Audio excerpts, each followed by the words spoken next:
Hey guys, welcome back to TechMan. Today, let me show you how much can you borrow from Cash App. In this tutorial, we'll cover how much you can borrow using Cash App Borrow. This feature is available to select users and offers small, short-term loans directly through the app. Eligible users can typically borrow between $20 and $200, while some activity accounts may see limits up to $250.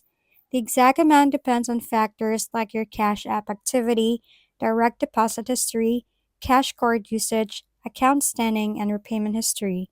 Loans carry a flat fee of around $5 of the borrowed amount, and repayment is usually due within 4 weeks. Late payments may incur an additional 1.25% per week. There is no credit check approval, is based entirely on Cash App usage. For example, borrowing $100 would require payment of $105 within 4 weeks. Overall, most users have maximum limit of $200, with $250 being rare, making it a handy option for a small, short-term cash boost. If we've been helpful, kindly give us a thumbs up and don't forget to hit the subscribe and bell button for more contents. For any questions and suggestions, comment down below.